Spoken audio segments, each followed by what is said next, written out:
Yo yo, what's up, bonjour à tous et bienvenue sur le podcast Cardano français, le seul podcast qui vous donne toute l'information sur votre blockchain préférée. Quentin, aka Mr. Q, sera votre hôte pour toute la durée de l'émission. Mais avant de commencer, laissez-moi vous parler de Crypto Suprême, sponsor numéro 1 du podcast Cardano français. Crypto Suprême est le site internet où vous pouvez vous procurer tous les articles Cardano, Emurgo et UHK.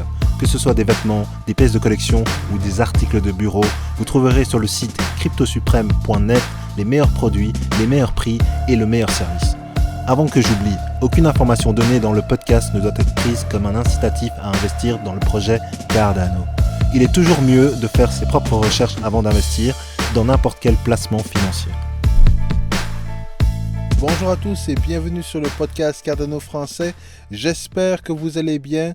Le mois de septembre commence à toucher tranquillement à sa fin. J'ai l'impression qu'on amorce un nouveau virage dans cette année 2020 qui aura été très spéciale. Comme tout le monde le dit, on se souviendra longtemps de 2020 pour le meilleur mais surtout pour le pire. Alors aujourd'hui, je vais vous donner des nouvelles de cette fameuse identité numérique québécoise qui va entre autres utiliser la technologie blockchain. J'accumule les articles et les vidéos intéressantes pour vous faire un résumé et vous apporter plus d'informations sur l'identité numérique de manière générale.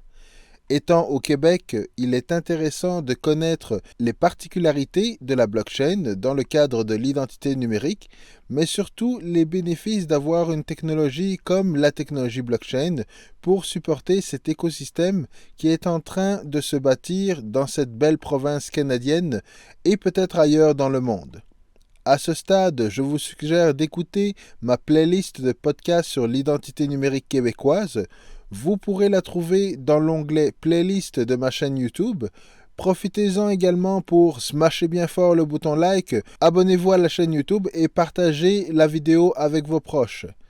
Le contenu de ce podcast est purement éducatif pour que vous ayez un maximum d'informations sur votre identité numérique et sur la gestion de votre identité par le gouvernement.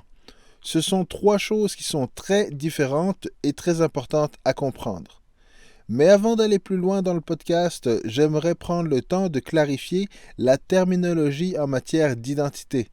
Parce qu'on entend beaucoup de choses sur le vol d'identité, sur la protection des informations, que ce soit à Revenu Québec ou dans les institutions financières ou même sur Facebook. On emploie parfois les mauvais termes dans différents contextes, donc essayons de partir sur de bonnes bases avec la bonne terminologie. Évidemment, le mot identité peut avoir plusieurs significations, mais la définition qui nous intéresse est celle que j'ai trouvée dans le Larousse et sur le site l'internaute.com. Donc l'identité est le caractère permanent et fondamental de quelqu'un ou d'un groupe qui fait son individualité et sa singularité. C'est ce qui détermine une personne ou un groupe. Donc votre identité, c'est vous. D'où la célèbre citation « Je pense donc je suis ». Mais beaucoup de personnes confondent l'identité avec des identificateurs comme mon nom, le numéro d'assurance sociale, mon numéro de registre national, mon adresse courriel ou toute autre information qui sert à confirmer votre identité. Ce qui est encore très différent des attestations, qui sont tous les documents qui contiennent plusieurs identificateurs et qui attestent un fait sur votre identité. Le meilleur exemple est votre permis de conduire qui va contenir votre date de naissance, votre nom, sexe et numéro de permis de conduire. Toutes ces informations sont des identificateurs qui confirment vraiment qui vous êtes. Cela étant dit, pourquoi une attestation devra avoir autant d'informations sur vous? À quoi sert votre permis de conduire dans la vie de tous les jours? À vous identifier sur des sites gouvernementaux, à la banque ou à la poste lorsqu'on vous demande une pièce d'identité. Cela vous sert également lorsqu'un policier vous arrête sur la route pour prouver que vous avez les habiletés pour conduire un véhicule récréatif, une moto ou un poids lourd. Il existe des attestations gouvernementales comme les pièces d'identité, le permis de conduire ou la carte d'assurance maladie et leur utilité primaire est d'attester un fait sur vous. L'utilité secondaire est de confirmer votre identité parce que le document contient plusieurs identificateurs. Certains États veulent avoir une seule carte, alors que d'autres veulent multiplier les cartes pour éviter les failles de sécurité. Il existe évidemment des attestations faites par des institutions financières ou des compagnies, comme une carte bancaire ou une lettre confirmant que votre employeur vous paie un salaire astronomique et qu'il est très satisfait de votre contribution dans la compagnie. Comme je vous le disais, toute attestation contient un ou plusieurs identifiants pointant vers votre identité. Et le dernier élément est le rôle. Donc une attestation peut être utile pour définir un rôle qui n'est qu'une partie de votre identité. Je suis analyste en informatique pour une organisation, je suis un patient dans un hôpital. Chaque rôle est tout simplement une expression de votre identité. Alors toutes ces explications viennent du vidéo sur l'identité décentralisée d'Andreas Antonopoulos, qui m'a inspiré énormément pour ce podcast et que je vous recommande fortement d'écouter. Vous trouverez le lien dans la description de cette vidéo. Donc, vous comprenez maintenant que lorsqu'on parle d'identité numérique, on parle de tous ces éléments que je viens de vous citer. Et avant même de parler de chaîne de blocs ou d'applications mobiles, il faut bien comprendre tous ces termes ainsi que le rôle que veut jouer le gouvernement dans la gestion de toutes ces informations. Parce que l'identité d'une personne appartient à la personne. Mais dans un monde où notre téléphone intelligent possède plus de 80% de notre identité numérique, on comprend qu'il est temps de vivre avec son temps et qu'il faut éduquer les gens pour qu'ils apprennent à mieux gérer leur identité numérique. Parce que jusqu'à maintenant, pour la plupart des gens, l'identité numérique se résume à leur compte Facebook, Twitter, LinkedIn et Instagram, ainsi que TikTok pour la nouvelle génération et ceux qui sont encore jeunes dans la tête. Alors, dans le dernier article du Journal du Québec, on nous parlait du projet sur l'identité numérique québécoise dont le développement prendrait environ 5 ans avec un petit budget pour les 2 premières phases durant lesquelles le gouvernement va établir les orientations en termes d'identité numérique. Il pense au meilleur fonctionnement pour que chaque citoyen qui le veut soit en mesure d'accéder à ces informations, autoriser l'échange de ces données afin de mieux contrôler le transfert de ces informations personnelles. Et cela, même si elles sont générées et conservées par le gouvernement. Il faut bien comprendre que le gouvernement ne va pas délaisser le plein pouvoir de l'identité numérique à sa population. Le gouvernement doit être en mesure de partager de l'information sans que vous soyez au courant dans un contexte de fraude ou d'enquête criminelle.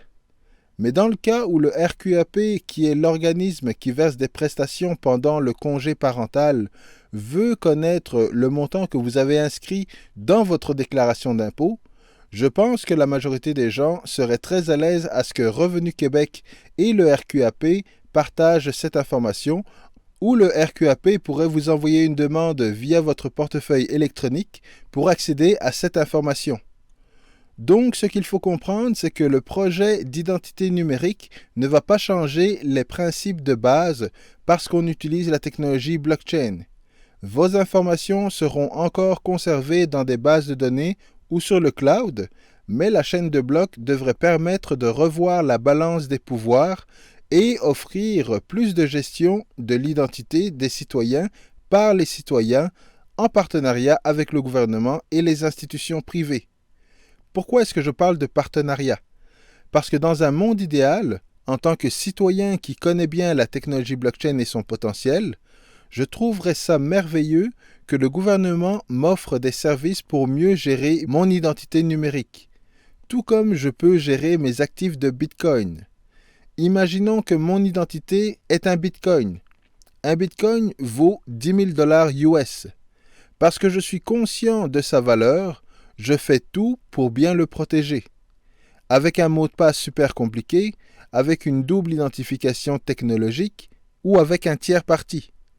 Et si je le perds, il n'y a pas de filet de sauvetage.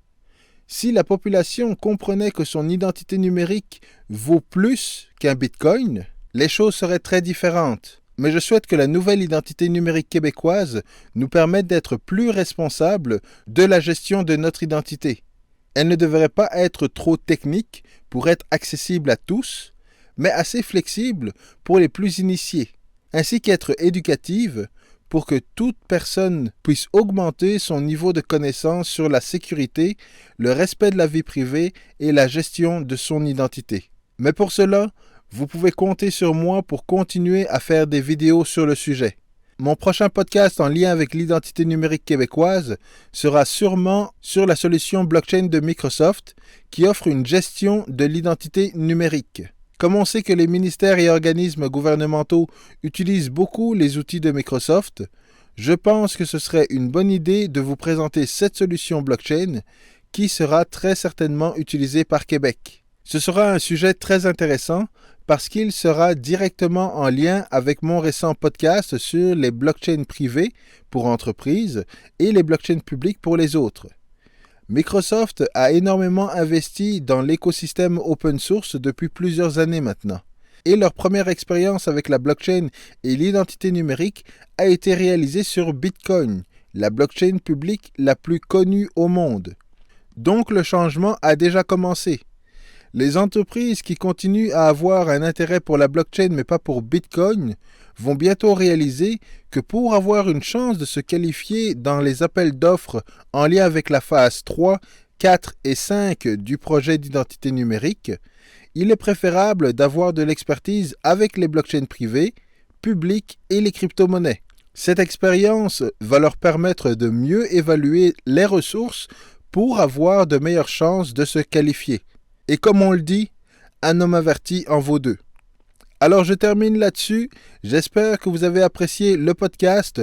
N'oubliez pas de liker la vidéo, abonnez-vous à la chaîne YouTube et partagez l'épisode avec vos proches.